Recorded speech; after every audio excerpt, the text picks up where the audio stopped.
Okay, so this is the white sugar imports. So we are at the heart of where consumption is also growing. Currently, it's about 4 million tons, and of course, China is the biggest, about 1.4 million tons, and Vietnam. Vietnam, in fact, today is our biggest export destination. Over half of our exports are going into Vietnam, but we have a lot of headroom to grow into China, as well as Singapore, which is next door to Johor. So Singapore's market is about 280,000 tons per year, of which 70% are industries. And MSM is only doing about 16,000 tons. So we have a concerted program to grow that volume to at least 50,000 and to 100,000 in two steps moving forward. So we have that objective, as part of our growth outlook. And the other is that, of course, we are also exporting to South Korea. So South Korea also buying MSM sugar in specific type of products. So we have exported also across other countries. Perhaps we have it in the next slides.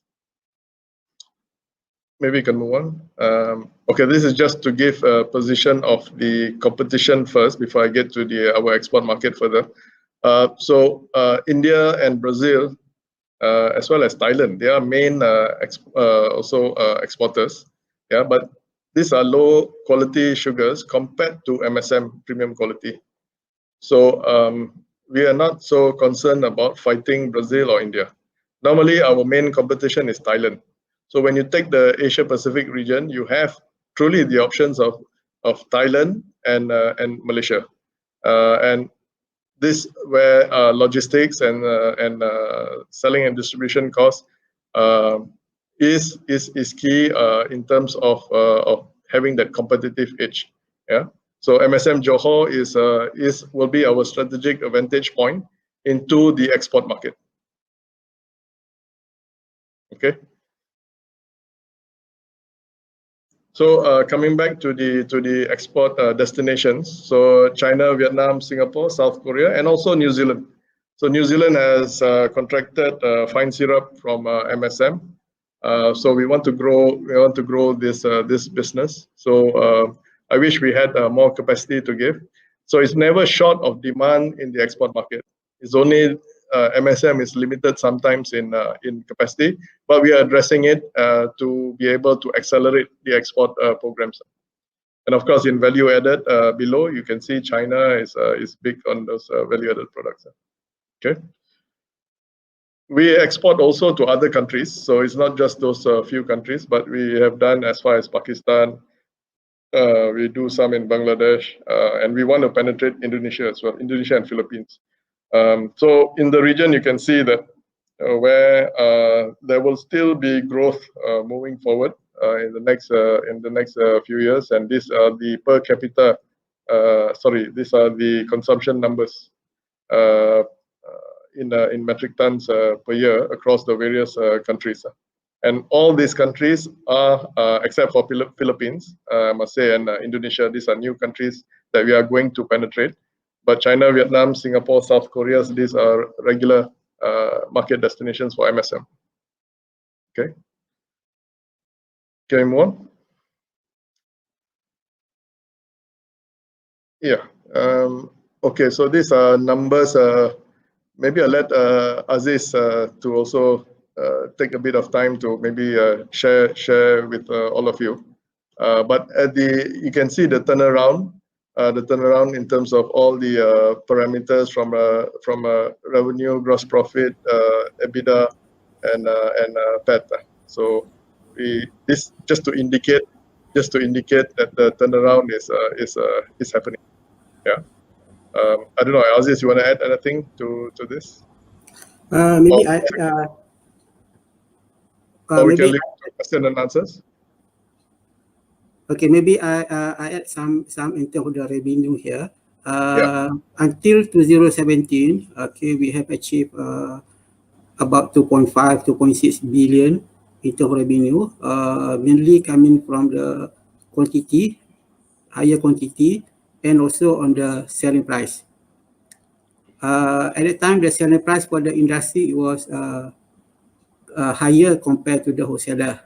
But right now is on the other way around, because for the industry, our selling price is based on the BEO basis. It's buyer execution order, meaning we charge customer in terms of the new 11 plus forex plus the premium.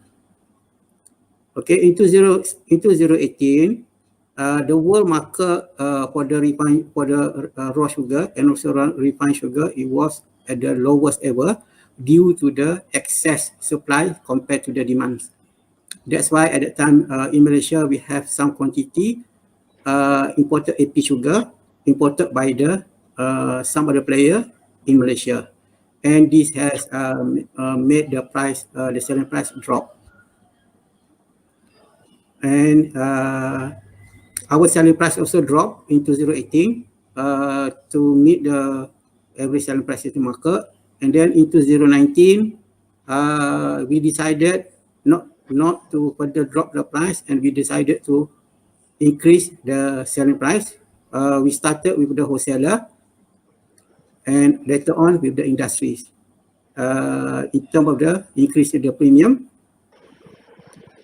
and then the impact actually mainly can be seen in 2020. Even though the quantity for the 2020 it was lower compared to the previous year, however the total revenue it was higher.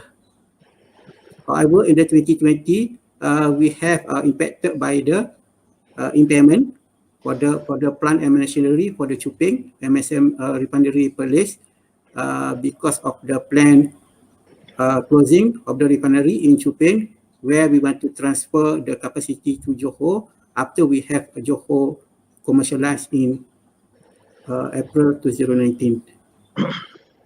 Okay, that's why there we can see the at the bottom section under the EBITDA. Yeah. Okay, we have 100. Sorry, the impairment it was performed in 2019.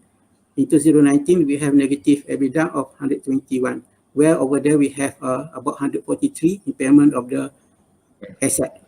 This impairment is not really cash in nature. It's only in accounting in nature because we need to adhere to the accounting standard. It's on the paper basis. It's not really the cash outflow. Yeah, and moving forward, there's no longer impairments moving forward. So I think this is a key point. And as Aziz mentioned, we improve our average selling price. So we had from last year, we recognized that there was a lot of headroom to gain towards the gazetted ceiling. Today, I'm happy to say that we have already reached that gazetted ceiling in a stabilized manner where all the customers and market has already accepted. So price is stabilized near the ceiling of what is allowed by the government, and that has been a big factor in the turnaround plan of MSM. Besides the consolidation of capacities by closing down the small Chuping plant and improving the utilization factor in Johor. So combination of all that are bringing about the targeted results. Okay, can we move on? Yeah, so in here you can look at the ratios. Yeah, you can look at ratios. It's improving. In fact, our net gearing also is reducing, and EBITDA will improve. And we are also looking towards reducing the finance costs. Yeah, Aziz, if you want to add anything, please feel free. Yes, started last year. January 2020, for the procurement of the raw sugar across the refineries, we have used just-in-time method where we save a lot in terms of the financing of the raw sugar. Just-in-time meaning the payment for the raw sugar, it was almost at the time when we want to consume the raw sugar. Last time before the just-in-time, we have to pay in a full vessel basis before the arrival.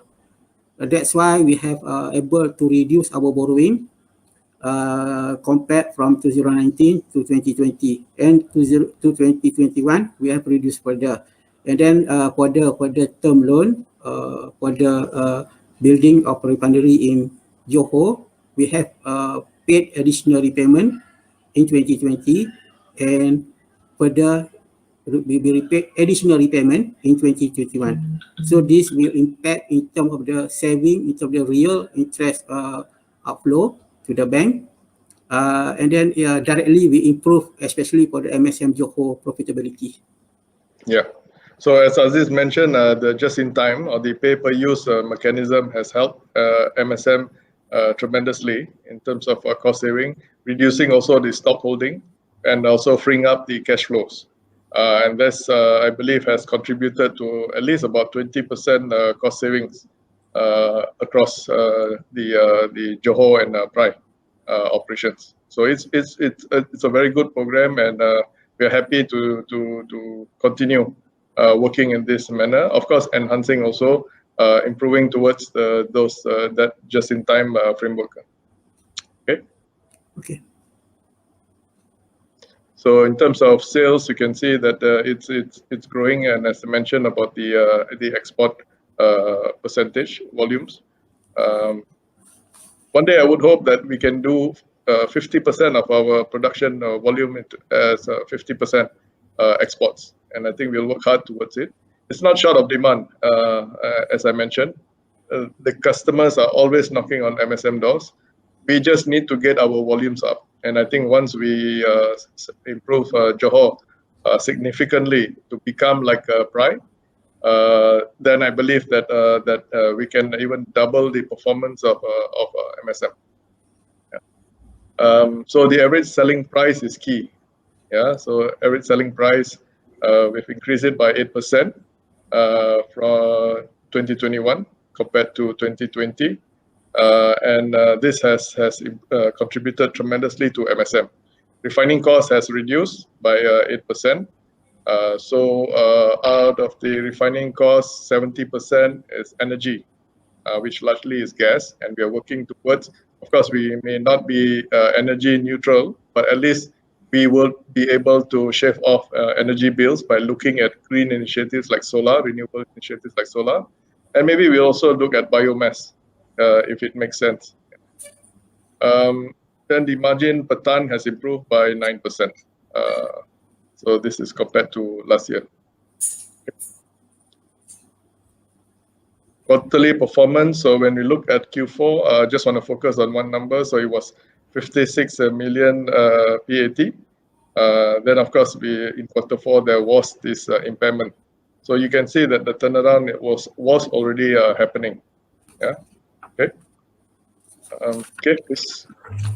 So this is moving into 21. So quarter 1 results was 43 million PAT compared to year-on-year. The first quarter of last year was a loss of 27. And if you look below, you can see that the gearing ratio has also improved. So we have this let's say this plan to reduce debts. Yeah. So we are not going to let's say hang on to borrowings too long, but we want to reduce the long-term, the fixed-term borrowings, so that we can save on finance costs, and we'll increase trade financing lines.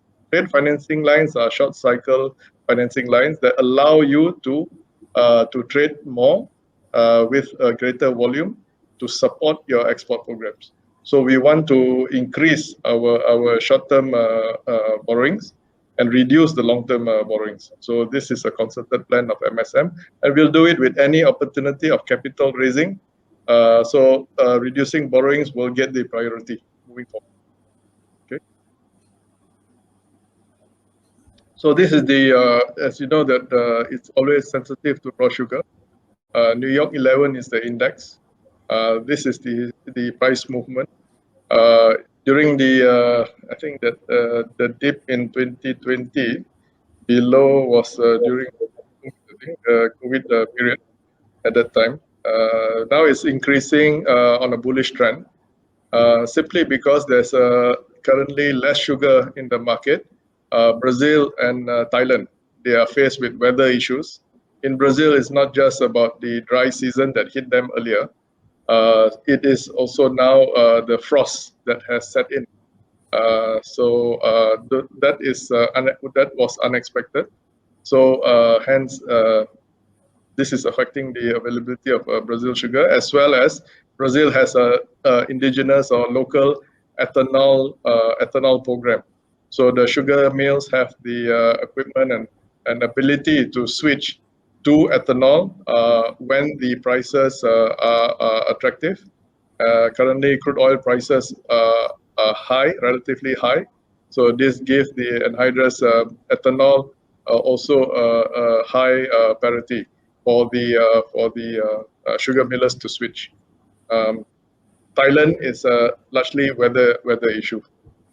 However, having said that, 2020 we managed the sugar buying well within our targeted budget. In 2021, we have covered almost 100% of our sugar needs, and this is largely to protect the wholesale segment. The industry segment, as I mentioned, is on a back-to-back basis plus a premium.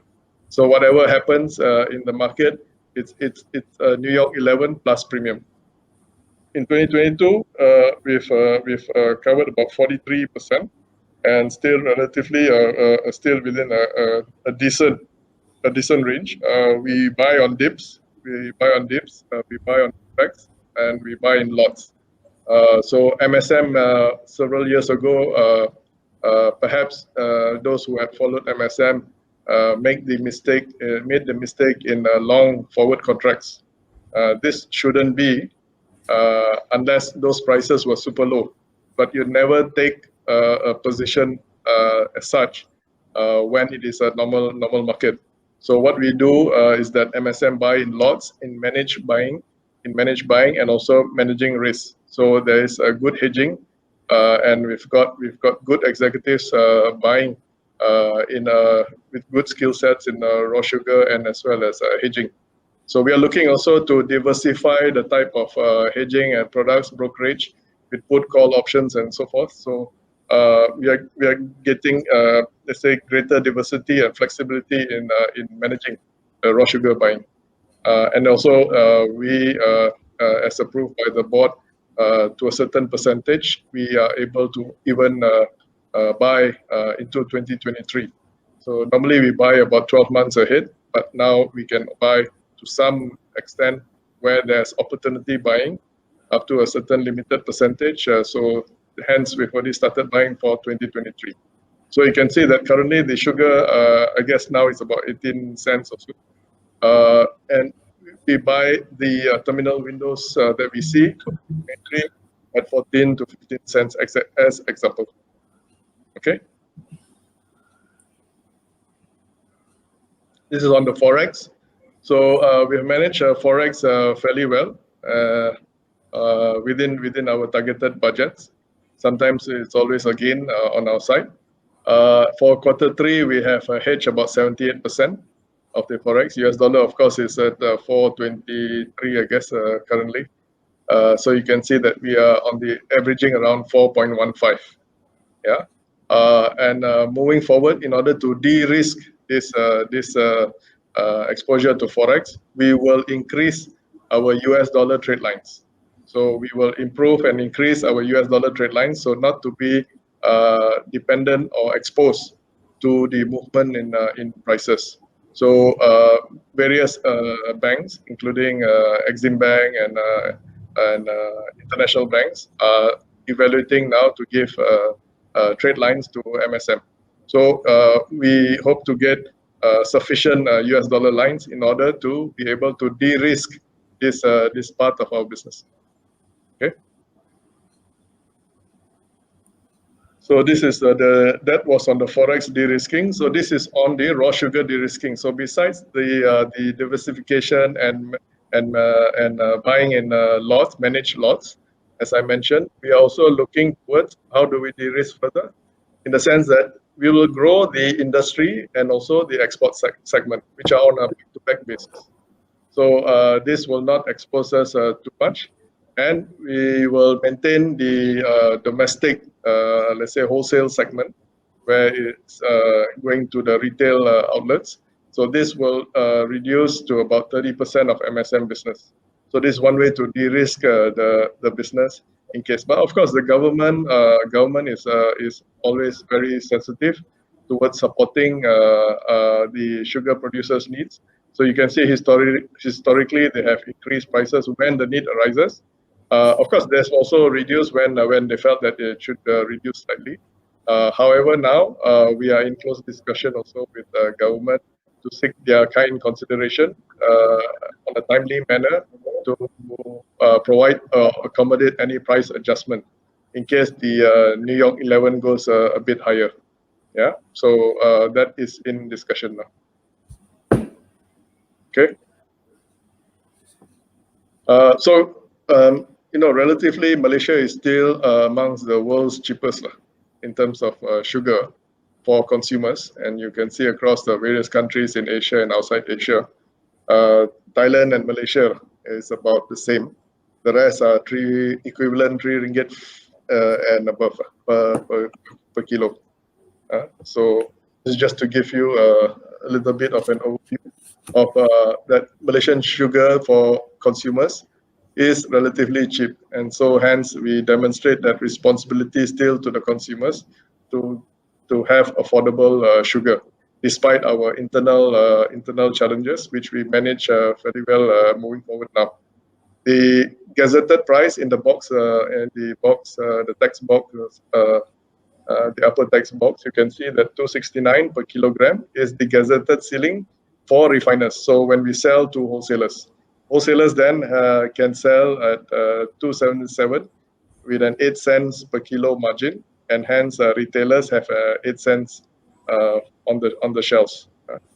So this is just for information. Okay. So this is the per capita consumption across the various countries. Malaysia's per capita consumption of sugar is still high. So pre-COVID, the domestic market is about 1.8, 1.9 million tons. Currently, it's lower, between 1.3 to 1.5 million tons.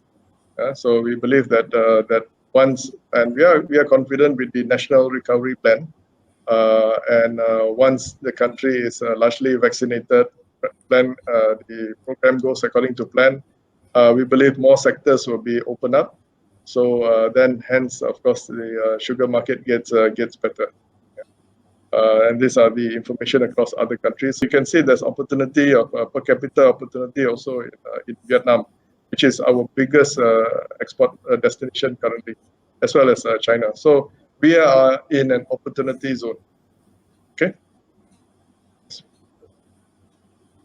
So this is about the share price. This also will be of particular interest. So historically, of course, the highest MSM share price was 5 ringgit 10 cents. Lowest was 28 cents. Yeah. So if you look at the last 52 week, the high was 209, which occurred sometime in around April. So right after we gave the Q4 results and the forward outlook, I think there was interest in the investing market, especially with institutions and retailers. So there was over the few weeks, we saw a kind of euphoria, which I like to call as euphoria, chasing the MSM shares. Yeah. So why were they chasing the MSM shares? Because then they know that the turnaround is happening. We've got new management in place. We've got new board of directors also in place, and hence the market and the turnaround of at least the planned turnaround of Johor and so forth. So that kind of instilled good level of confidence.